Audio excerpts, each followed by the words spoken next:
सबको जय मसीह की। प्रभु आप सबको बड़ी आशीष दे। हालेलुया। आप सारे खुश हो? कितना खुश हो? तो कलीसिया आज हम ये सीखेंगे कि हम आत्मिक जीवन में कैसे बढ़े। आत्मिक जीवन में कैसे बढ़े। पिछले संडे हमने क्या सीखा था? किसी को कुछ याद है? पिछले संडे हमने क्या सीखा था?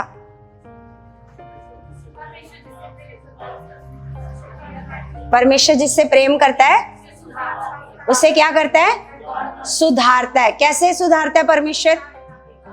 हाँ, वचनों के द्वारा क्या करता है परमेश्वर? हालेलुया। सबको याद हमने क्या सीखा था कि मतलब जो वर्तमान काल की जो ताड़ना है, उस समय तो हमें दुख महसूस होता है, डांट से, है ना, दुख भी होता है, लेकिन बाद में वो क्या लाती हैं? वो फल लेकर के आती है। जब हम उस डांट को अपने जीवन में ले लेते हैं ना, तो आज हम सीखेंगे कि आत्मिक जीवन में हम कैसे बढ़े। आप सारे बढ़ना चाहते हो? जो बढ़ना चाहते हैं अपने हाथ को उठाओ कि हाँ हम बढ़ना चाहते हैं। आपको पता है जब आप बढ़ना चाहते हो उससे पहले आपको सही विश्वास करना सीखना है। क्या करना सीखना है? क्योंकि यीशु मसीह ने कहा जैसा तेरा विश्वास वैसा तेरे लिए हो। अगर हमारा विश्वास गलत है तो हम कभी भी आत्मिक जीवन में, बोलो, गलत विश्वास के साथ हम आत्मिक जीवन में बढ़ सकते हैं? नहीं बढ़ सकते। तो कलीसिया आपको पता है हम जो वचन परमेश्वर का पढ़ते हैं, तो अगर इस वचन को हम आत्मा के अनुसार नहीं पढ़ेंगे तो आपको पता है ये वचन भी आपको गलत रास्ता दिखा सकता है।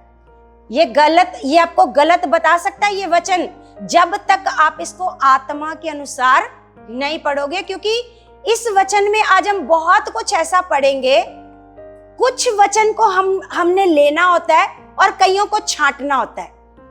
कईयों को जैसे मान लो कोई आपने कोई पेड़ लगाया, पौधा लगाया, है ना, तो कई टहनियों को आपको छांटना पड़ता है। क्यों छांटना पड़ता है? ताकि वहां से बहुत सारी शाखाएं निकले। ऐसा होता है ना, जो पेड़ पौधे लगाते हैं उनको पता है कि जब हम वहां से एक शाखा को काटते हैं तो वहां से क्या निकलता है? वहां से बहुत सारी, है ना, बहुत सारी शाखाएं निकलती हैं, बहुत सारी और नई टहनियां बन जाती हैं। बोला ऐसा होता है ना। तो कलीसिया सबसे पहले आज हमने सीखना है जड़ को मजबूत करना है। किसको मजबूत करना है? जड़। क्योंकि जब तक आपको सही विश्वास करना नहीं आएगा तब तक आप आत्मिक जीवन में नहीं बढ़ सकते।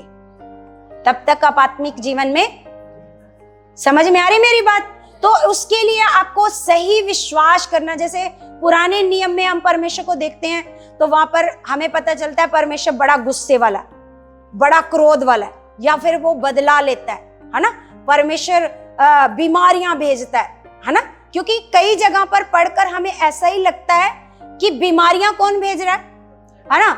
ऐसे कई जगह पर अगर आप वचन पढ़ोगे तो आपको ऐसा लगेगा ये बीमारियां कौन भेज रहा है। अगर आप व्यवस्था विवरण 28 अध्याय को पढ़ो तो वहां पर लिखा है आशीर्वाद भी लिखा है और श्राप भी लिखा है। जो वचन पूरा करता है उसके ऊपर आशीर्वाद आते हैं और जो वचन पूरा नहीं करता उसके ऊपर बीमारियां आती हैं। तो वहां पर बीमारियां जो लिखी हैं, अगर आप वचन को पढ़ते जाओगे तो आपको लग रहा है कि ये बीमारियां परमेश्वर भेज रहा है ना। जब आपके पास सही ज्ञान नहीं होएगा तो आप सही विश्वास नहीं करोगे। आपको यही लगता रहेगा कि ये दुख किसने भेजा है, ये दुख किसने भेजा है, ये परमेश्वर ने भेजा है, ये बीमारी किसने भेजी है। जब आपका यही विश्वास होएगा कि परमेश्वर बड़ा गुस्से वाला है, बड़ा क्रोध वाला है, तो आप कभी भी परमेश्वर के अनुग्रह को अपने जीवन में, बोलो, आप उसके प्रेम को नहीं देख पाओगे, आप उसके अनुग्रह को नहीं देख पाओगे। हालेलुया। तो इसके लिए आप चाहे कितना प्रार्थना करने वाले व्यक्ति क्यों ना हो, आप कितनी बाइबल पढ़ने वाले व्यक्ति क्यों ना हो, आप कितनी संगति में आने वाले व्यक्ति क्यों ना हो, जब तक आपका विश्वास सही नहीं है, जब तक आप पवित्र आत्मा के द्वारा परमेश्वर का वचन नहीं पढ़ते हो, तब तक आपका संगति में जो भी आप आ रहे हो वैसा जैसा प्रतिफल होना चाहिए नहीं मिलेगा। हालेलुया। इसलिए कलीसिया वचन पढ़ना जरूरी है, लेकिन उससे भी ज्यादा जरूरी है आत्मा के अनुसार वचन पढ़ना। अगर आप शरीर से वचन पढ़ोगे तो उसी वचन का आप गलत मीनिंग निकालोगे। उसी वचन का क्या निकालोगे आप? जैसे हम एक वचन निकालते हैं कलीसिया, सबसे पहले हम मत्ती की पुस्तक 11 अध्याय उसका 27 पढ़ते हैं। मत्ती की पुस्तक 11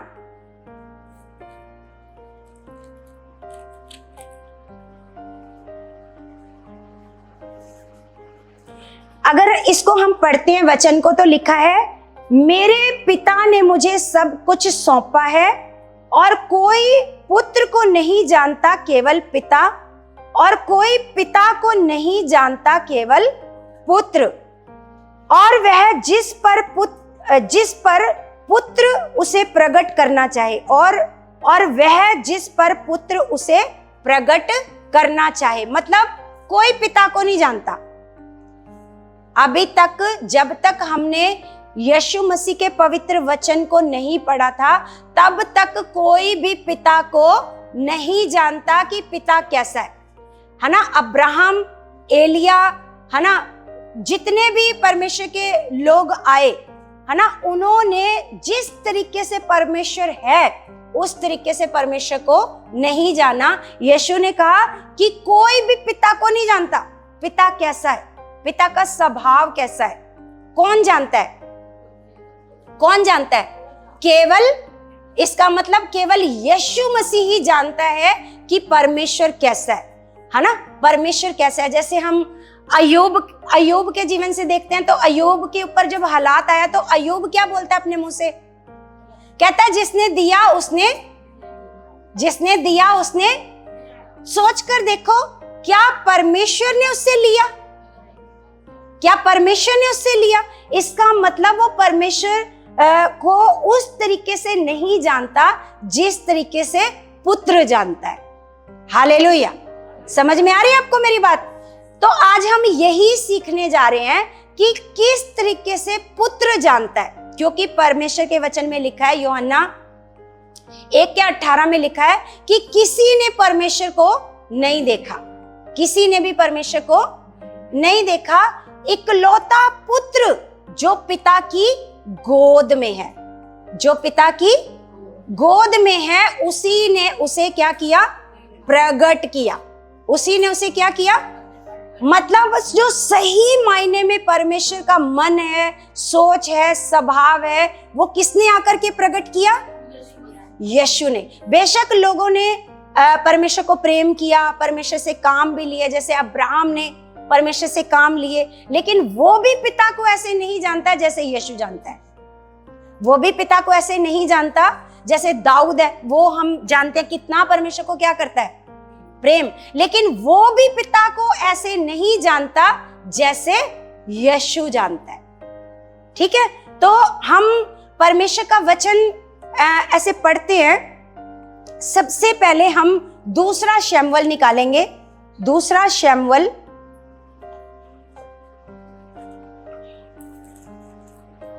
उसका हम निकालते हैं 24 अध्याय।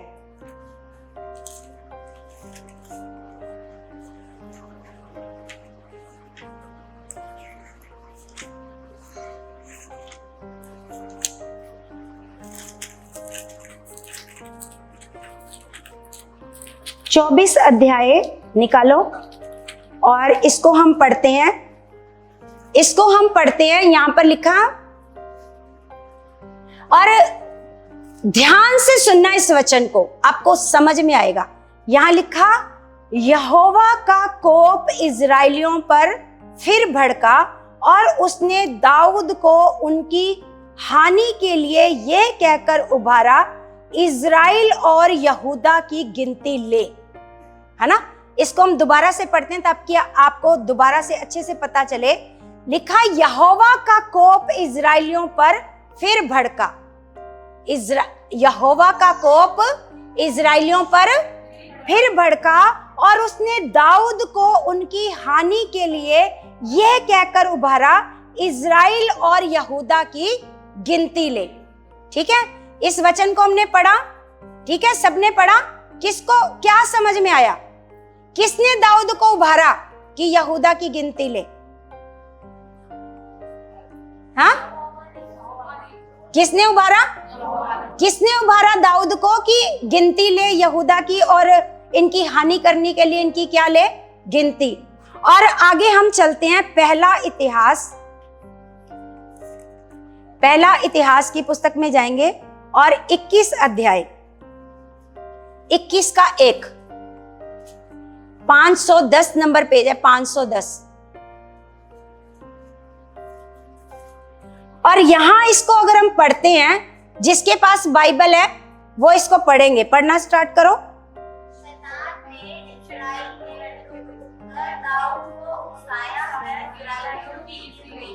अब यहां पर हम क्या पढ़ रहे हैं?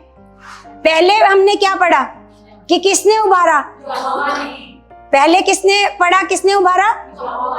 अब यहां पर क्या पढ़ रहे हैं? अब किसने उभारा? किसने उभारा है? शैतान ने दाऊद को उभारा। लेकिन वहां पर हम पीछे क्या पढ़ रहे थे, है ना? अगर हम इस वचन को ये समझकर पढ़ ले कि यहोवा ने क्या किया, यहोवा का कोप क्या हुआ है? भड़का है। यहोवा का कोप क्या हुआ है? भड़का है कि वो क्या करे? दाऊद क्या करे? इजराइलियों की गिनती करे। लेकिन असल में जब आप आत्मा से वचन पढ़ोगे, आपको पता चलेगा कि हमने क्या पढ़ना है, हम क्या समझना है, हमने क्या परमेश्वर क्या है। क्योंकि अगर हम पुराना नियम पढ़ते हैं तो हम परमेश्वर के स्वभाव को नहीं समझ पाते।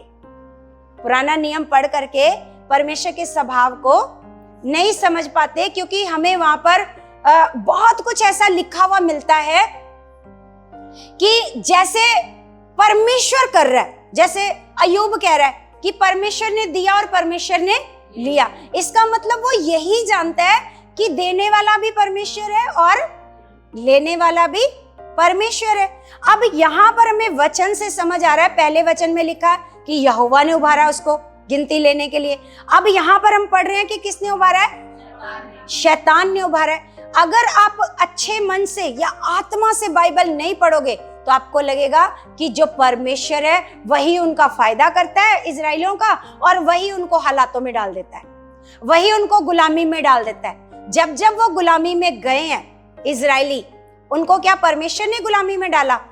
लेकिन जब आप बाइबल पढ़ोगे ना तो आपको पढ़कर ऐसा ही लगेगा कि परमेश्वर ने उनको राजाओं के वश में कर दिया। पढ़कर क्या लगेगा आपको कि इजराइली कुड़कुड़ाते थे, कहना नहीं मानते थे, और परमेश्वर ने उनको क्या कर दिया? राजाओं के वश में कर दिया, उनका गुलाम बना दिया। लेकिन कलीसिया यही बाइबल को अच्छे से ना समझना, है ना? आपको पता है जिन लोगों ने यीशु मसीह को क्रूस पर चढ़ाया वो कौन थे? अन्य जाति लोग थे। हाँ, अन्य जाति लोग थे जिन्होंने यीशु को क्रूस पर चढ़ाया। धर्मी लोग थे वो, और दिन रात प्रार्थना करने वाले और बाइबल पढ़ने वाले लोग थे। समझ में आ रही मेरी बात? दिन रात वो क्या करते थे? वो बाइबल पढ़ते थे, प्रार्थना करते थे। बाइबल पढ़ने के बाद भी वो यीशु मसीह को नहीं पहचान पाए। बाइबल पढ़ने के बाद भी वो यीशु मसीह को नहीं पहचान पाए कि ये वही है जिसके बारे में भविष्यवाणियां हुई हैं, ये वही आया है शांति का राजकुमार। हालेलुया। लेकिन उन्होंने बाइबल रोज पढ़ रहे, लेकिन वो उन्होंने क्या किया? हमारे उद्धारकर्ता को उन्होंने क्रूस पर क्या कर दिया? चढ़ा दिया। क्यों नहीं वो यीशु को पहचान पाए? किसी को समझ में आ रहा है? बाइबल तो रोज पढ़ रहे हैं, क्यों नहीं? क्योंकि आत्मा से वचन को नहीं समझ रहे हैं। वो उन्होंने आत्मा से अगर वचन पढ़ा होता वो खुद भी बचते और अपने पीढ़ियों को भी वो बचा लेते। आपको पता है वो खुद भी नाश हुए और उन्होंने अपनी पीढ़ियों को भी नाश कर लिया। उन्होंने पीढ़ियों को भी क्या कर लिया? नाश कर लिया, है ना? क्योंकि जब यीशु मसीह को उन्होंने सताया, उन्होंने मारा, उन्होंने क्रूस पर टांगा, क्योंकि उन्होंने धर्मी लोगों ने ही कहा, पिलातुस को धर्मी लोगों ने ही यीशु को पकड़वाया, ऐसे दे दिया कि तू क्या कर, इसको सजा दे। हालेलुया। और ये सारे लोग धर्मी थे, और ये सारे लोग सदुकी फरीसी थे, और ये सारे लोग परमेश्वर के वचन को अच्छे तरीके से रोज पढ़ते थे, लेकिन समझते है ना। इसी तरह कलीसिया, हम बेशक रोज बाइबल पढ़ें, रोज प्रार्थना करें, और हम अगर बिना आत्मा के करेंगे तो सदुकी फरीसी बने रहेंगे। क्या हम सदुकी फरीसी बने रहना चाहते हैं, या वचन को समझना चाहते हैं? आपको पता है, जब परमेश्वर अपने दासों के ऊपर, परमेश्वर अपने भेदों को प्रकट करता है, वचनों को प्रकट करता है, तो परमेश्वर बताता है कि अगर आज भी आप सदुकी फरीसी बने रहोगे तो खुद भी नाश हो जाओगे, अपनी पीढ़ियों को भी नाश करोगे। लेकिन वचन को अगर आप अच्छे तरीके से समझोगे, आत्मा से वचन को समझोगे, तो खुद भी उद्धार पाओगे और अपनी पीढ़ियों का भी उद्धार करोगे। इसीलिए परमेश्वर का वचन कहता है, तू बच, मैं तेरा। इसलिए हमें परमेश्वर के वचन को कितने पूरे, आपको पता है बहुत सारे लोग हैं वचन को नॉर्मल समझते हैं, नॉर्मल, उनको लगता है ठीक है, हम नहीं भी वचन सुनेंगे तो कोई भी फर्क नहीं पड़ता, कोई भी फर्क नहीं पड़ता। लेकिन पता है, वचन को सही तरीके से ना जानना बड़ा ज्यादा हमारे जीवन पर फर्क पड़ता है, हमारी आशीषों पर फर्क पड़ता है, हमारी बरकतों पर फर्क पड़ता है, और हमारे उद्धार पर फर्क पड़ता है। आप अपनी सोच से, अपनी बुद्धि से, अपनी समझ से आप कभी भी परमेश्वर में नहीं बढ़ सकते और परमेश्वर की इच्छा को नहीं जान सकते, जब तक कि आपके अंदर यीशु मसीह वाला मन, यीशु मसीह आपके ऊपर प्रकट करेगा। यीशु मसीह क्या करेगा आपके ऊपर, क्या करेगा? यीशु मसीह प्रकट करेगा।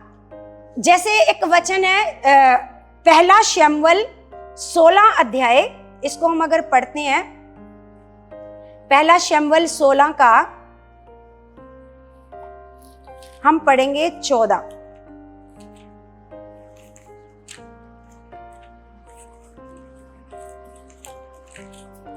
हम यहां पर ये देखते हैं कलीसिया, यहां पर क्या हुआ,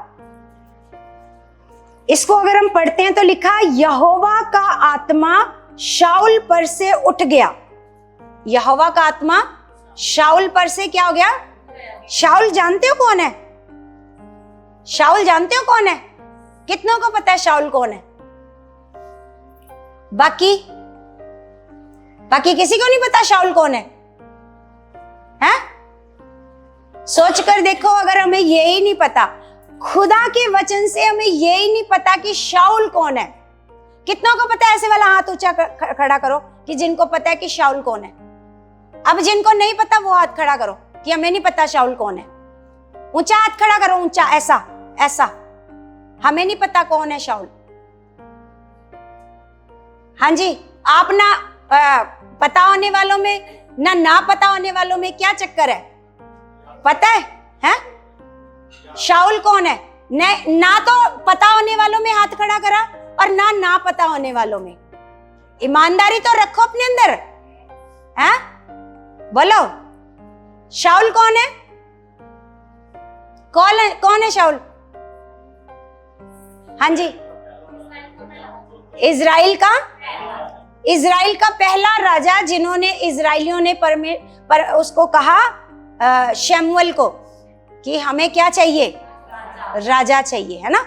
तो ये इजराइल का पहला राजा है। कौन? शाऊल। अब शाऊल ने क्या किया? शाऊल को परमेश्वर ने चुना, है ना। शाऊल को परमेश्वर ने क्या किया? जब इसके पिता की गदियां खो गई, है ना, तो ये गदियां ढूंढता ढूंढता शमूएल से आकर मिला। अब शमूएल कौन है बताओ? शमूएल कौन है? जिसको पता है हाथ खड़ा करो, शमूएल कौन है? अब शमूएल का भी नहीं पता कौन है, हैं? आप मेरी बात सुनो, जब आपको वचनों का ही नहीं पता कौन शाऊल है, कौन शमूएल है, तो सोच कर देखो कैसे लताड़ेगा शैतान उन लोगों को जिनको यही नहीं पता, जिनको वचन का ही नहीं पता। परमेश्वर कहता है, मेरा ज्ञान ना होने से मेरी प्रजा ये किसका ज्ञान है? ये किसका ज्ञान है? सोच कर देखो, हमें यही नहीं पता इजराइल का पहला राजा कौन है। अब हमें यही नहीं पता ये शमूएल कौन है। कौन है शमूएल? है? कौन है? हन्ना का बेटा है। और अब ये कौन है? अब ये नबी है ना? अब ये नबी है। अब ये परमेश्वर की इच्छा के अनुसार चलता है। जब आपको इन सारी बातों का नहीं पता, कुछ नहीं पता आपको खुदा के वचन से कौन क्या है क्या नहीं है ना, तो सोच कर देखो शैतान उन्हीं के जीवन में काम करेगा जिनको परमेश्वर के वचनों का ज्ञान नहीं। सोच कर देखो जिनके पास अच्छे से ज्ञान नहीं है, अगर वो उनके जीवन में काम कर सकता है, तो जिनके पास ज्ञान है ही नहीं फिर क्या होएगा?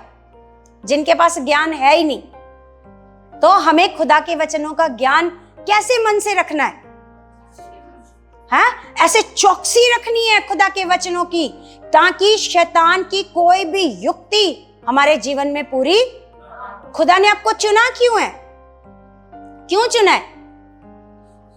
खुदा ने क्यों आपको चुना है? आपको पता है क्यों चुना है? किसी को पता है? हाथ खड़ा करो अगर चुना है। किसको? हाँ जी भाई साहब बताओ।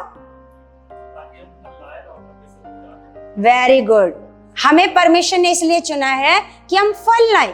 और फल कब लाता है? एक पेड़ फल कब लाता है? जब उसकी जड़ मजबूत है।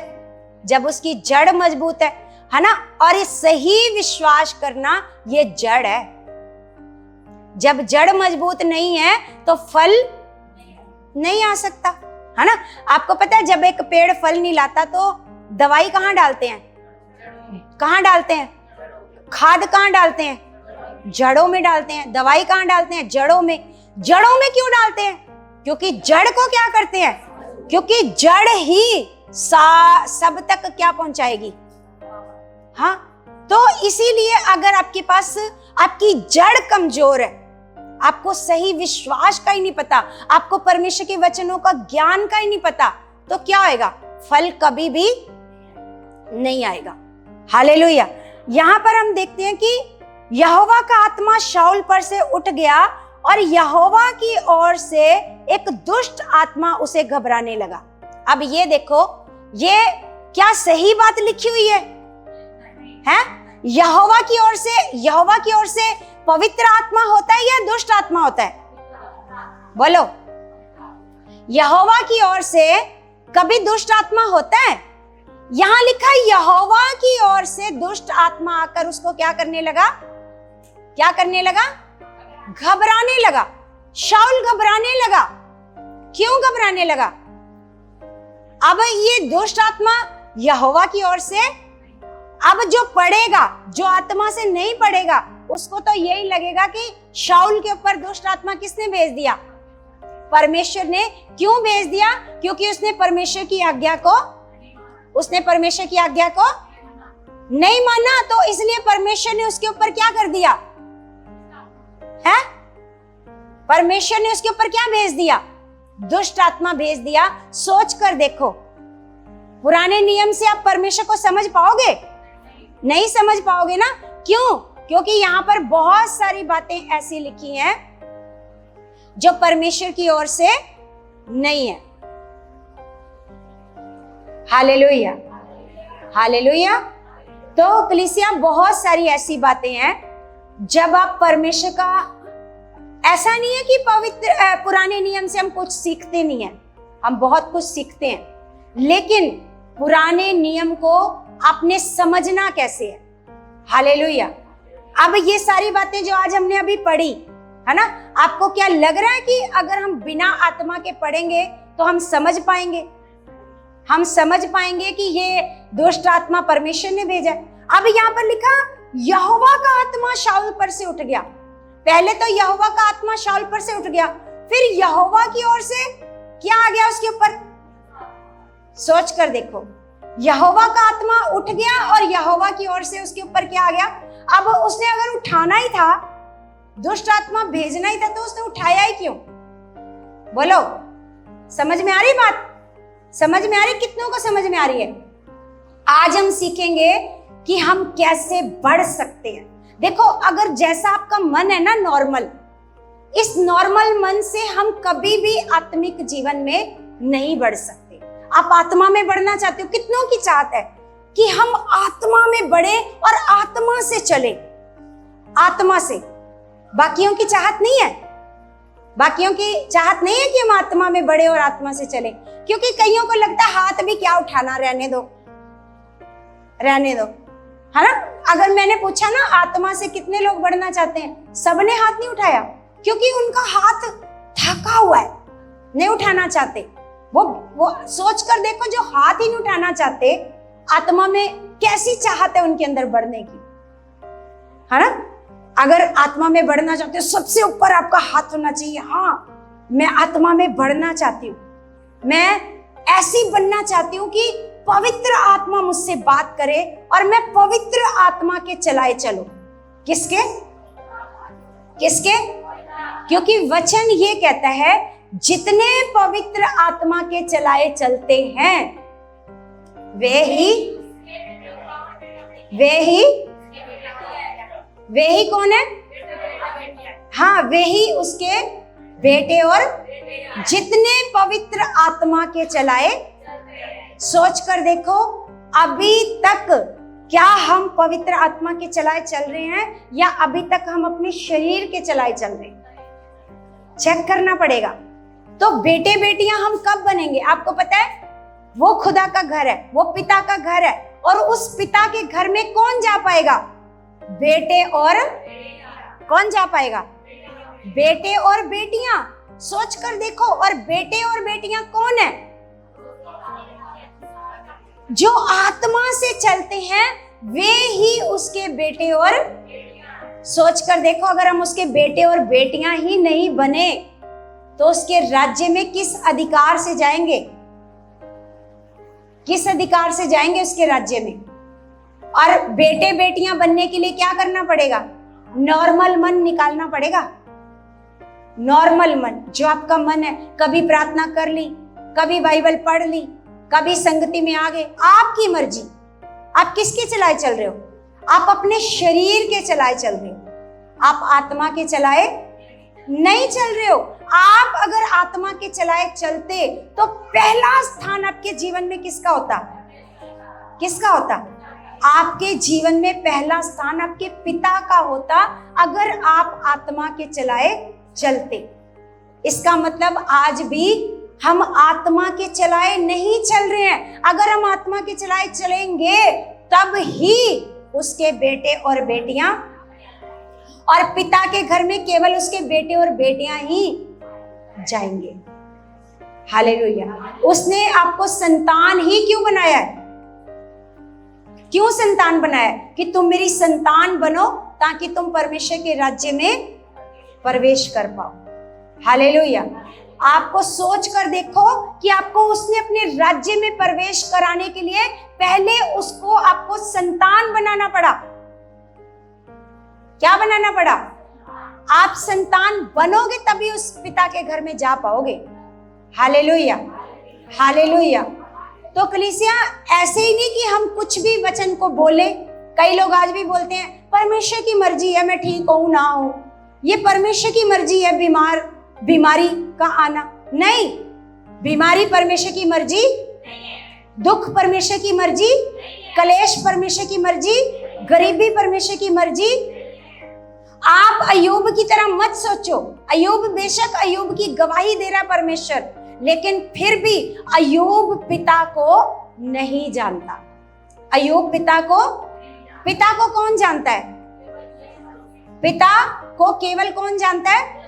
हम एक वचन निकालते हैं, यूहन्ना 16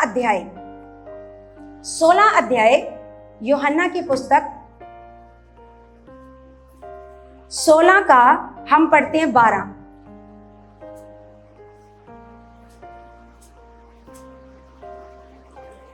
यहां पर यीशु मसीह अपने चेलों से कह रहे हैं, कहते मुझे तुमसे और भी बहुत सी बातें कहनी है ना, परंतु अभी तुम उन्हें सह नहीं सकते। क्या कह रहे हैं यीशु मसीह? कि मुझे क्या करनी है? तुमसे सोच कर देखो, जो चेले दिन रात यीशु के साथ रहते हैं, यीशु उनसे वो बात नहीं कर पा रहे हैं जो बात उनको करना चाहते हैं। उनसे यीशु मसीह कोई बात करना चाहते हैं, लेकिन वो नहीं कर पा रहे हैं यीशु मसीह। क्यों? किसी को पता है क्यों नहीं कर पा रहे? क्योंकि अभी तक पवित्र आत्मा नहीं है, और बिना पवित्र आत्मा के वो उस बात को नहीं समझ पाएंगे। तो यीशु उनको कह रहे हैं कि मुझे तुमसे और भी बहुत सारी बातें कहनी है, लेकिन क्या है, परंतु अभी तुम उन्हें सह नहीं। सोच कर देखो, बेशक वो यीशु के साथ है, और बेशक उनके पास ये पुराने नियम का पवित्र शास्त्र है। यीशु को पता है पुराने नियम का पवित्र शास्त्र इनके पास है, लेकिन जो बातें मैं इनको बताऊंगा पवित्र शास्त्र के अनुसार ये समझ, क्योंकि ये बातें बिना आत्मा के समझ नहीं पाएंगे। आगे यीशु ने कहा, परंतु जब वह, क्या बोला? जब वह कौन? लिखा जब वह अर्थात सत्य का आत्मा आएगा तो तुम्हें सब सत्य का मार्ग, क्योंकि वह अपनी ओर से ना कहेगा, परंतु जो कुछ सुनेगा वही कहेगा, और आने वाली बातें तुम्हें बताएगा। आने वाली बातें क्या करेगा? यीशु मसीह खुद उनसे बात नहीं कर पा रहे, क्योंकि अभी उनके पास पवित्र आत्मा नहीं है। तो अगर पवित्र आत्मा नहीं है तो वो उन बातों को नहीं समझ पाएंगे। कितनों को मेरी बात आज समझ आ रही है? कितनों को? कि बिना पवित्र आत्मा के अगर आप बाइबल भी पढ़ते हो, सोच कर देखो, यीशु के मुंह से निकली बातें भी वो यीशु कहता तुम नहीं सह पाओगे, तुम नहीं सह पाओगे। खुद यीशु के मुंह से निकली हुई बातें। क्यों? सोच कर देखो, जब यीशु के मुंह से निकली हुई बातें नहीं समझ पाते चेले, तो हम बाइबल पढ़कर कैसे समझ पाएंगे? समझ में आ रही? कितनों को समझ में आ रही बात? इसका मतलब पवित्र आत्मा का हमारे अंदर होना काफी नहीं है। जैसे मैंने उस दिन आपको उदाहरण में बताया कि आपने बुलाया मेहमान को, स्वागत किया, अब मेहमान अकेला बैठा है, उससे कोई बातचीत नहीं है, तो जो मेहमान ने आपसे बातें करनी है, आपको समझानी है, वो कैसे समझाएगा? हालेलुया। तो बिना पवित्र आत्मा के, बेशक वो आपके अंदर रह रहा है, बेशक वो आपके अंदर रह रहा है, आप उसके अनुसार नहीं चल रहे हो, तो आपके पास आत्मिक ज्ञान, आत्मिक समझ, तो इसलिए कलीसिया जितने आत्मा के चलाए चलते हैं वे ही परमेश्वर के बेटे और जितने परमेश्वर के बेटे और बेटियां हैं वे ही परमेश्वर के राज्य में जाएंगे। हालेलुया। तो आपने पवित्र आत्मा हासिल कर लिया, तो इससे ये नहीं मतलब ये तय हो जाएगा कि आप परमेश्वर के राज्य में प्रवेश करोगे, है ना? आपको क्या करना पड़ेगा? अगर हम रोमियो 8 अध्याय को पढ़ते हैं, तो रोमियो 8 अध्याय में वहां पर लिखा है कि अब जितने मसीह यीशु में हैं उन पर दंड की आज्ञा नहीं है। तो कलीसिया हमें जो आत्मा के अनुसार चलती है, ऐसा लिखा है, ब्रैकेट में ऐसा लिखा है, अगर आप बाइबल में पढ़ो तो लिखा है कि जितने आत्मा के अनुसार चलते हैं। तो आपको परमेश्वर ने पवित्र आत्मा इसीलिए दिया ताकि आप इन बातों को समझ पाओ, आप पिता को समझ पाओ, आप पिता की इच्छा को समझ पाओ, पिता की इच्छा को समझ पाओ। जैसे हम एक वचन और मैं आपको पढ़ाती हूं, लूका 4 अध्याय निकालते हैं। लूका 4 अध्याय में यीशु मसीह जब आराधनालय में आता है तो अपने विषय का वो वचन वो निकालता है जहां पर यीशु के बारे में भविष्यवाणी लिखी होती है ना। लूका 4 अध्याय उसका हम पढ़ते हैं।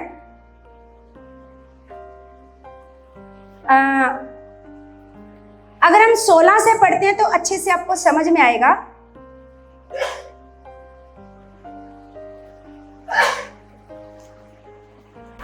यहां पर लिखा, फिर वह नासरत में आया जहां पाला पोसा गया था। कहां पर आया? कहां पर आया? और पैदा कहां हुआ था? कहां पर? यीशु पैदा कहां हुआ था?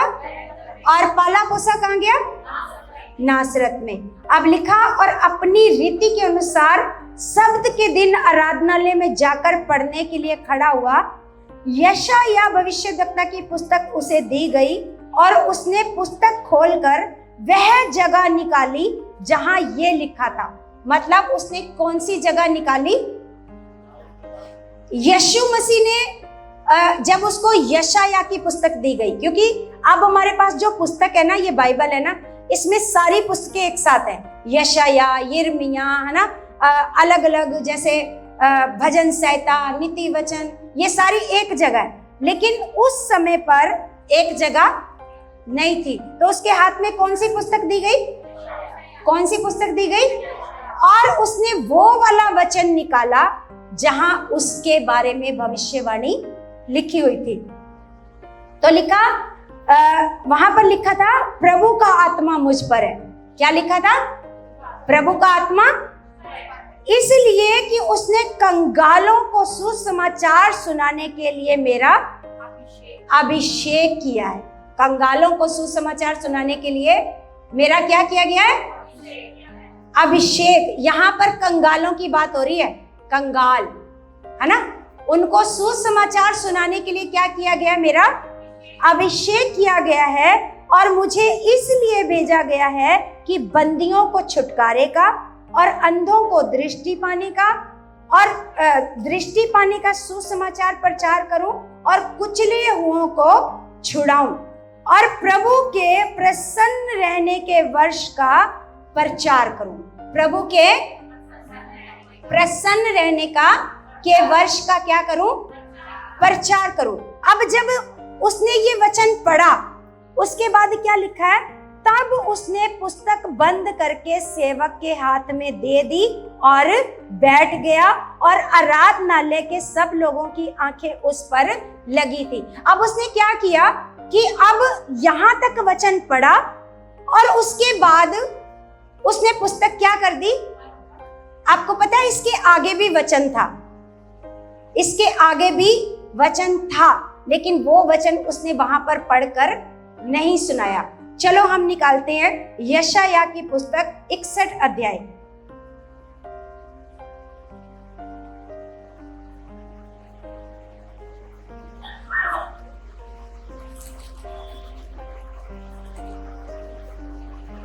इकसठ का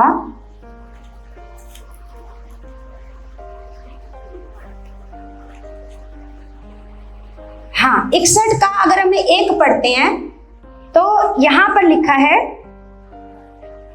कि प्रभु यहोवा का आत्मा मुझ पर है। यही पढ़ा था ना हमने अभी, है ना?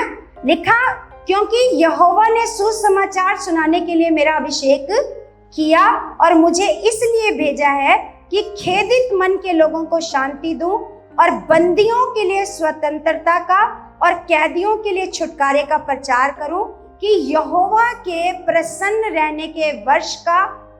और आगे जो लाइन थी ना, ये देखो, यहां तक यीशु ने प्रचार किया कि परमेश्वर के प्रसन्न रहने के वर्ष का क्या करूं, यहां तक पढ़ा।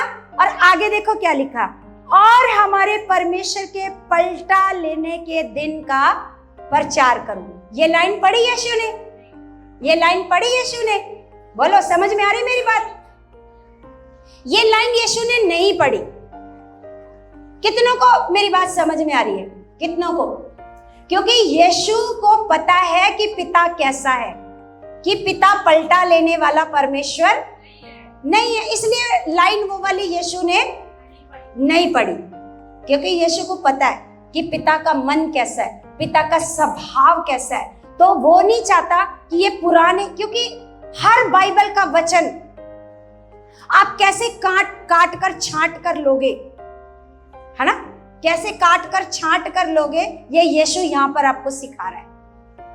समझ में आ रही मेरी बात कि कैसे वचन को काटोगे और कैसे छाटोगे, कौन सा वचन लेना है और कौन सा वचन नहीं लेना है, कौन सा वचन आपके लिए नहीं है, ये आपको कौन सिखा रहा है? कौन सिखा रहा है यहाँ पर? यहाँ पर तो यीशु सिखा रहा है ना, कि उसने ये वाली लाइन नहीं पढ़ी लिखा, बाइबल बंद करके उसने क्या कर दी? सेवक के हाथ में दे दी। हालेलुया। तो यहाँ पर हमें समझना है कि हमें अगर आत्मिक जीवन में बढ़ना है तो अपने पिता को अच्छे तरीके से समझना है। आज मैंने आपको ये सारे वचन पता है क्यों पढ़ के सुनाए हैं? क्यों? अगर आपको बढ़ना है तो अपने पिता को अच्छे तरीके से समझना है। मेरा पिता क्या चाहता है, मेरा पिता कैसा है, मेरे पिता का स्वभाव कैसा है, मेरे पिता की सोच कैसी है, ये कोई भी नहीं जानता था पुराने नियम के। चाहे अब्राहम है, इसहाक है, याकूब है, यूसुफ है, ये कोई नहीं जानता था कि मेरा पिता कैसा है। बेशक उन्होंने पिता से प्रेम किया, बेशक उन्होंने वफादारी की, लेकिन वो नहीं जानते थे। कौन जानता है केवल पिता को? यीशु। केवल कौन जानता है? अब कौन जान पाएगा? जिस पर यीशु प्रकट करेगा। जिस पर क्या करेगा? जिस पर यीशु प्रकट करेगा, अब वो पिता को जान पाएगा कि पिता कैसा है, उसकी चाहत कैसी है, उसकी इच्छा आपके लिए क्या है, वो क्या चाहता है, उसके मन में आपके लिए क्या है ना? ये कौन जानेगा? आप कैसे जान पाओगे? कैसे जान पाओगे? पवित्र आत्मा के द्वारा। जब आपके ऊपर प्रभु यीशु मसीह क्या करेगा? प्रकट करेगा। Hallelujah, hallelujah.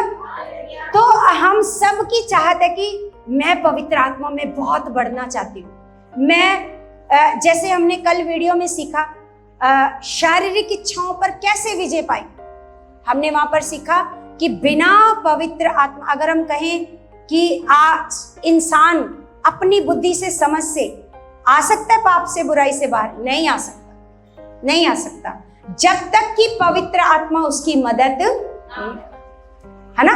जब तक पवित्र आत्मा उसकी मदद ना करे तब तक इंसान अपनी शारीरिक इच्छाओं से बाहर, अपने शारीरिक जीवन से इंसान बाहर नहीं आ सकता।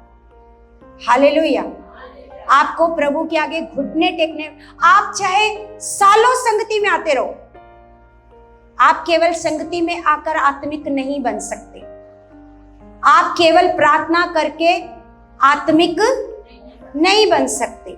आप केवल बाइबल पढ़ के, बाइबल तो अभी हमने पढ़ ही लिया, बाइबल का क्या हाल है समझ में आ गया ना? बाइबल को पढ़ के आप परमेश्वर को कुछ भी समझ सकते हो। आप परमेश्वर को कुछ भी, आपको पता है एक बार दाऊद ऐसे संदूक लेकर के आ रहा है ना? और एक जाति, शायद लेवी जाति थी, उसमें से वो संदूक को हाथ नहीं लगा सकते, लेकिन जब वो संदूक को लेकर के आ रहे हैं तो संदूक ऐसे उनका पैर फिसलने लगा और वो गिरने लगे संदूक को लेकर। तो वो दो लोगों ने संदूक को ऐसे थाम लिया, पकड़ लिया, और वो दोनों मर गए। वो दोनों क्या हो गए? वो दोनों मर गए। तो यहां से हमें पता चलता है, हे परमेश्वर कितना गुस्से वाला है। इन्होंने क्या बुरा किया था? इन्होंने तो संदूक को गिरने से क्या किया, है ना? अगर हम पुराना नियम पढ़ेंगे तो हमें लगेगा परमेश्वर तो बहुत गुस्से वाला है, पलटा लेने वाला। अगर हम पढ़ते हैं तो बाइबल में, पुराने नियम में परमेश्वर कैसा नजर आता है? हाँ, आपको अगर नहीं करोगे तो आप बीमारी में चले जाओगे, आप बीमार हो जाओगे, आपका नुकसान हो जाएगा, ये हो जाएगा, वो हो जाएगा। ये आपको ऐसा लगेगा कि ये परमेश्वर कर रहा है। कौन कर रहा है? आपको कैसा लगेगा बताओ? पढ़कर क्या समझ में आएगा? परमेश्वर बड़ा गुस्से वाला है। कईयों को लगता है पुराने नियम में परमेश्वर गुस्से वाला था और नए नियम में परमेश्वर आकर के क्या हो गया? शांत हो गया और प्रेम करने लगा। जबकि बाइबल क्या कहती है? बाइबल परमेश्वर के बारे में क्या कहती है? कभी ना बदलने वाला परमेश्वर है। परमेश्वर कभी ना बदलने वाला परमेश्वर है, एक सा रहने वाला परमेश्वर है। युगा ना युग वो एक सा रहता है। हालेलुया। तो इसका मतलब जो पुराने नियम में परमेश्वर हमें दिखाया गया है वो परमेश्वर नहीं है, वो परमेश्वर नहीं है ना। वो हमें समझ में आता है कि बहुत सारी बाइबल की आयतें हैं जो हमें पवित्र आत्मा के द्वारा समझनी है। पवित्र आत्मा के द्वारा क्या करनी है?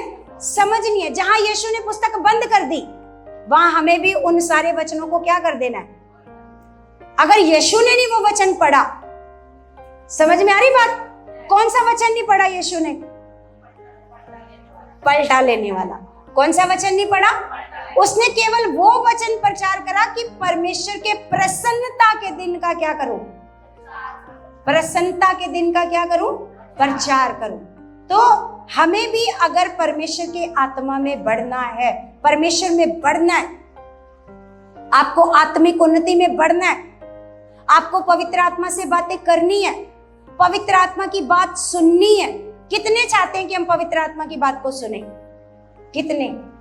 सारे चाहते हैं पवित्र आत्मा मुझसे बात करे और मैं वो करूं जो पवित्र आत्मा मुझसे करने को कहे, है ना।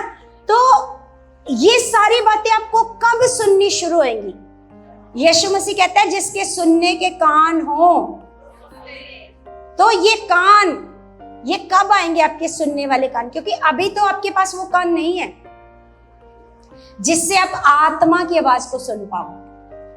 किसको सुन पाओ? अभी तक। इसीलिए यीशु कहता है कि आत्मा कलीसियाओं से क्या कहता है? जिसके सुनने के कान हो। अगर आप प्रकाशित वाक्य पढ़ो तो आत्मा कलीसियाओं से कहता है। वहां पर 7 कलीसियाओं को संदेश दिया गया है प्रकाशित वाक्य में। प्रकाशित वाक्य कभी पढ़ी है किसी ने? तो 7 कलीसियाओं को क्या दिया गया है? और 7 कलीसियाओं को अलग अलग संदेश दिया गया है।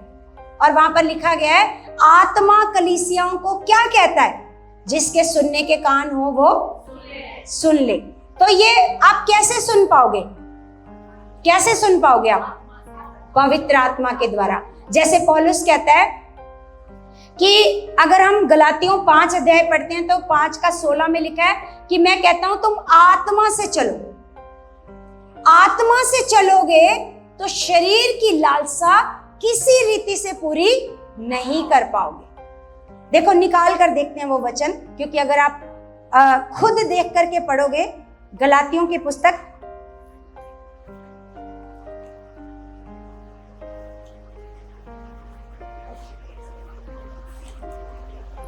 5 का 16, 262 नंबर पेज है।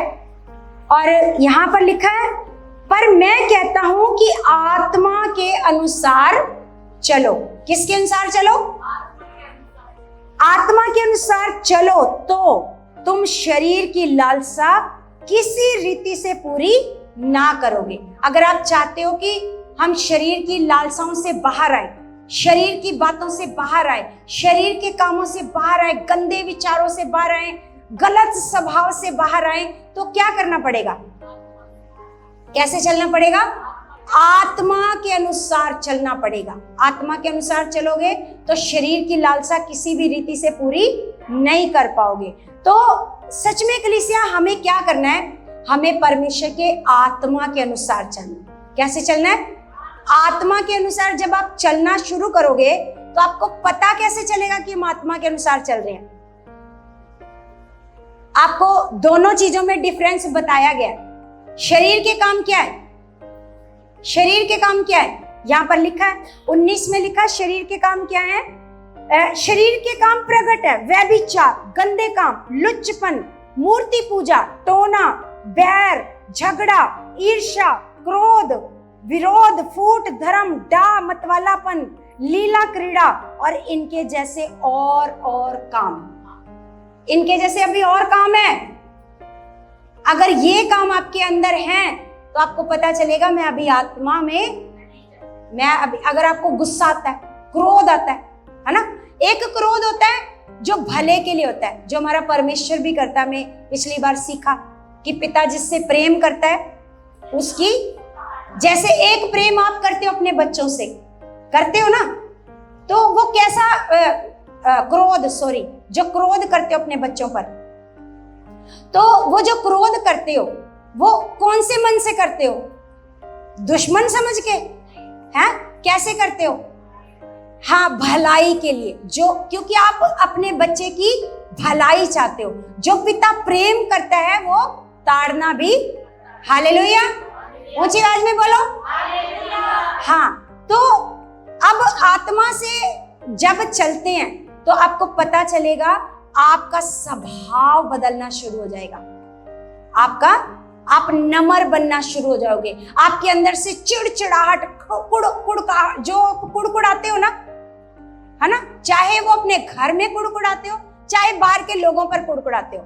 चाहे किसी को कोई अपने घर पर क्या कर रहा है, आप उसकी वीडियो देख करके यहाँ कुड़कुड़ा रहे हो, है ना। कोई घूम रहा है पहाड़ों पर जाकर, आप अपने घर में कुड़कुड़ा रहे हो, हैं देख ले बड़े पैसे आ रहे हैं इनके पास, हैं घूम रहे हैं, ये तो नहीं कर सकते, वो तो नहीं कर सकते। यहाँ पर आप क्या कर रहे हो? ये कुड़कुड़ा रहे हो। तो आपको क्या भाई, वो अपने पैसे लगा रहा है, वो जा रहा है, वो घूम रहा है, आपको क्या? लेकिन कई लोग उनकी वीडियो देख देख कर कुड़कुड़ करते रहेंगे, ऐसे करेंगे ना। तो ये अगर आपके अंदर स्वभाव है तो ये आत्मिक स्वभाव आत्मिक नहीं है। आत्मिक स्वभाव अगर हमारे अंदर होएगा तो ये पौलुस ये बता रहा है। देखो पौलुस कहता है आत्मा से जब हम चलते हैं तो आत्मा से चलने के लिए यीशु मसीह हमें बता रहा है कि देखो यहाँ पर लिखा है 22 में, आत्मा का फल क्या है? प्रेम। आत्मा का फल क्या है? प्रेम, आनंद। आप आनंद से भरे रहोगे। कुड़कुड़ाना क्या हो जाएगा, है ना। किसी के लिए भी आप खुश होगे, है ना। कोई कुछ कर रहा है, कोई घर में कोई घर बना रहा है, घर में कोई चीज ला रहा है, आप क्या होगे? कुड़कुड़ाओगे नहीं, आप क्या होगे? हाँ, तो यहाँ पर लिखा आनंद, शांति, धीरज, कृपा, भलाई, विश्वास, नम्रता, संयम। जब आपके अंदर ऐसे गुण होंगे, आपको पता चलना शुरू हो जाएगा कि अब आप आत्मा में चल रहे हो।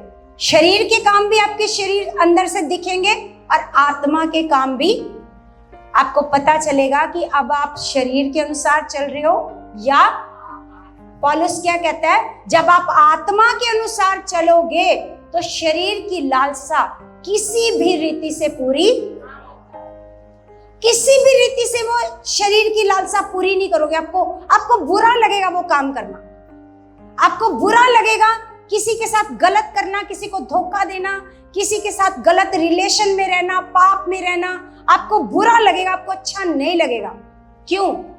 क्योंकि अब आपके अंदर पवित्र आत्मा काम कर रहा है। हालेलुया। समझ में आ रही मेरी बात? अगर आपको परमेश्वर के आत्मा में बढ़ना है, परमेश्वर की आवाज को सुनना है, तो आपको क्या करना है? आपको क्या करना है? आत्मा से चलना है। तो जैसे हम एक वचन निकालते हैं, कुलुसियों की पुस्तक में जाएंगे। कुलुसियों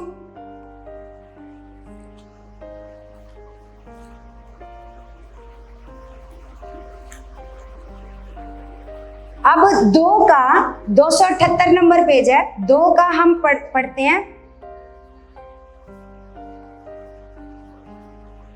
उसका हम पढ़ेंगे 6।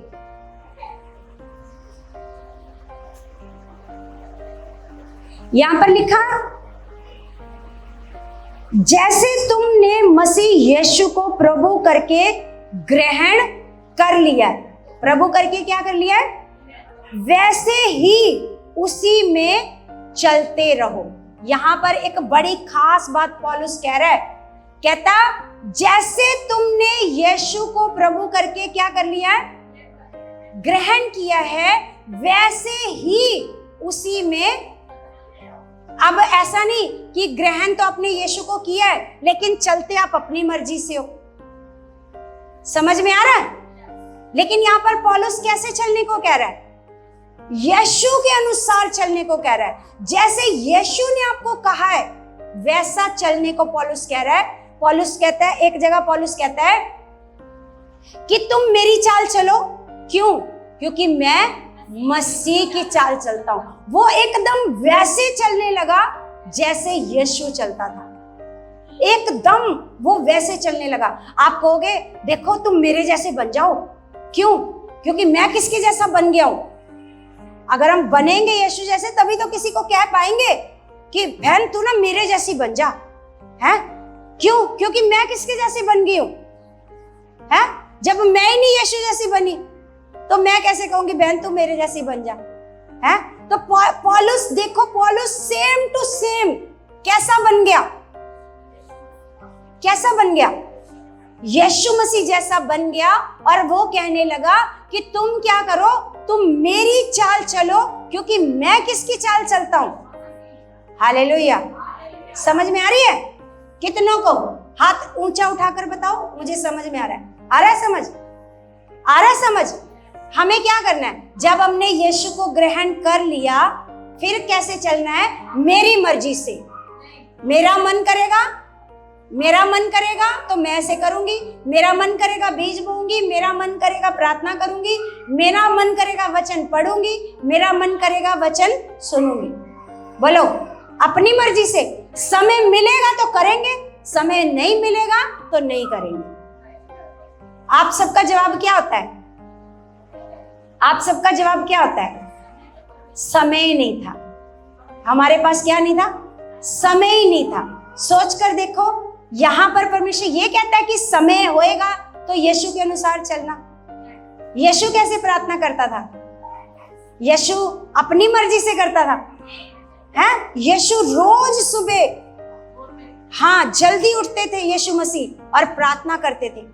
हालेलुया। यीशु को क्या जरूरत है? वो तो स्वर्ग से उतरा हुआ है? यीशु को क्या जरूरत है प्रार्थना करने की? लेकिन यीशु को भी पता है कि अब मैं मनुष्य के रूप में हूं, अब मैं मनुष्य के रूप में इस पृथ्वी पर इसलिए भेजा गया हूं कि मैं अपने पिता की इच्छा को क्या करूं। और पिता की इच्छा को हम तभी पूरा कर सकते हैं जब हम रेगुलर अपने परमेश्वर की आवाज को सुनते हैं। तो यहां पर लिखा है कि जैसे तुमने उसको ग्रहण कर लिया वैसे ही उसमें और उसी में जड़ पकड़ते और बढ़ते जाओ। उसी में जड़ पकड़ते और, समझ में आया वचन? उसी में क्या करना है? जड़ पकड़ने का मतलब क्या है? अभी हमने जड़ पर बात की। जड़ क्या है? सही विश्वास करना। सही विश्वास करना जड़ है। जड़ पकड़ो और क्या करते जाओ? बढ़ते जाओ। और जैसे तुम सिखाए गए वैसे ही विश्वास में दृढ़ होते जाओ। जैसे तुम सिखाए गए वैसे ही विश्वास में। आपको पता है आगे लिखा, और अधिकाधिक धन्यवाद करते जाओ। क्या करते जाओ? अधिकाधिक का क्या मतलब है? हर बात में धन्यवाद, धन्यवाद करते जाओ। और आगे लिखा चौकस रहो। क्या लिखा है? चौकस रहो कि कोई तुम्हें उस तत्व ज्ञान और व्यर्थ धोखे के द्वारा अपना अहेर ना बना ले। समझ में आ रही है बात? कितनों को समझ में आई है? यहां पर लिखा कि चौकस रहो कि कोई तुम्हें उस तत्व ज्ञान और व्यर्थ धोखे के द्वारा अपना अहेर ना बना ले, जो मनुष्यों की परंपराओं और संसार की आदि शिक्षा के अनुसार तो है पर मसीह के अनुसार नहीं है। आज देखो बहुत सारे लोग मसीह में तो हैं लेकिन रीति रिवाजों में फंसे हैं। किस में फंसे हैं? आज आप देखो बहुत सारे क्रिश्चियनों में बहुत सारे वो क्या नाम लेते हैं, कोई पेंटिकोस्टल है, कोई कैथोलिक है, कोई कौन है, कोई कौन है, और इसमें अलग अलग टीचिंग है और अलग अलग टीचिंग में अलग अलग रीति रिवाजों में फंसे हुए हैं। किस में फंसे हैं? अलग अलग रीति रिवाज है। रीति रिवाजों में परमेश्वर का वचन हमें वचन सिखा रहा है। पौलुस कहता है चौकस रहो। अब हमें ये चौकस भी रहना है। हमें परमेश्वर का वचन ये सिखाता है कि हमें किस प्रकार चौकस रहना है, किस प्रकार वचन को लेना है। अब हमें परमेश्वर कहता है कि तुमने किसी के आगे दंडवत नहीं करना, है ना। चाहे पृथ्वी में हो, चाहे वो आकाश में हो, चाहे पृथ्वी के ऊपर हो, चाहे जल में हो, किसी को भी आपने दंडवत नहीं करना। तो अब हम ये देखते हैं, जब यीशु के पास शैतान आता है तो यीशु ये वचन को बोलता है तो यीशु वहां पर ये कहता है कि तू किसी की उपासना ना करना, मतलब वर्शिप ना करना, किसी की उपासना भी नहीं करना। इसका मतलब वो क्या करते हैं, एक मूर्ति बनाते हैं, मूर्ति के आगे जैसे संसारिक लोग दिया जलाते हैं, ये लोग कैंडल जलाते हैं, है ना। तो सोच कर देखो, ये जो ज्ञान है, हम लोगों को चौकस रहना है कि हमने कौन सा ज्ञान लेना है, हमें कैसा ज्ञान लेना है। सबसे बड़ी बात है हमें पिता को कैसा समझना है। आज जो मेन टीचिंग थी वो ये थी कि हमने पिता को कैसा समझना है ना। प्रेम करने वाला परमेश्वर, वो दया करने वाला परमेश्वर, वो अनुग्रह करने वाला परमेश्वर है, ना कि क्रोध करने वाला, ना कि आपको बीमारी देने वाला, ना कि आपको गरीबी देने वाला, ना कि आपसे बदला लेने वाला परमेश्वर। बोलो कितनों को ऐसा लगता है कि परमेश्वर ऐसा है? क्योंकि जिसके ऊपर यीशु मसीह प्रकट करेगा उसको पता चलेगा कि पिता कैसा है। क्योंकि बाइबल में लिखा है कि परमेश्वर को किसी ने नहीं देखा, इकलौता पुत्र जो पिता की गोद में है उसी ने उसको क्या किया है, प्रकट किया है। उसी ने उसको क्या किया है, प्रकट करने का मतलब बताया है कि परमेश्वर कैसा है। यीशु ने पृथ्वी पर आकर दया करी, क्षमा किया, प्रेम किया, है ना। तो यीशु ने आकर दिखाया है कि परमेश्वर कैसा है। वो प्रेम करने वाला है, वो दया करने वाला है, वो क्षमा करने वाला है, वो बीमारों को चंगा करने वाला है, ना कि बीमार करने वाला। हालेलुया, समझ में आई मेरी बात? वो बीमारों को वो चंगा करने वाला परमेश्वर है, वो बीमार करने वाला परमेश्वर नहीं है। हालेलुया। तो कलीसिया, आज जो वचन आपने सीखा है इसको आपने घर जाकर दोबारा पढ़ना है और आज से एक डिसीजन लेना है कि आपको कैसे चलना है। आप कोई भी वचन सुन लोगे, आपने क्यों आपको ऐसे अलग अलग वीडियो नहीं सुननी? क्योंकि सुनकर भी जब आपके अंदर पवित्र आत्मा नहीं है तो आप सुनकर भी गलत चलने लग जाओगे। सुनकर भी क्या करने लग जाओगे? कोई भी आपने अलग अलग टीचिंग को नहीं सुनना, क्योंकि आप पवित्र आत्मा के द्वारा नहीं सुनोगे। आप कहोगे नहीं जी हमें तो ऐसे सुना था, ऐसे करेंगे, तो आप गलत चलने लग जाओगे। जब आपके अंदर पवित्र आत्मा की अगुवाई होएगी तो आपको समझ में आ जाएगा, हर एक वचन को काटना और छाटना सीख जाओगे। क्या वचन मेरे लिए है, क्या वचन मेरे लिए नहीं है, आप सब कुछ क्या कर लोगे। हालेलुया। तो कैसे चलना आज के बाद है? पूरे मन से वचन सुनना है कि अपनी मर्जी से सुनना है? नहीं, समय नहीं होएगा तो मत सुनना, ठीक है? क्योंकि वचन ही हमारे जीवन में क्या लेकर के आता है? वचन ही फल लाता है। वचन जो आपके हृदयों में विश्वास से बोया जाता है वो वचन क्या लाता है? तो मेरा विश्वास है आज का वचन आपके जीवनों में बड़ा फल ला चुका है। आप सारे बहुत ब्लेस हो, आप सारे बहुत बुद्धिमान हो यीशु के नाम से। आमीन।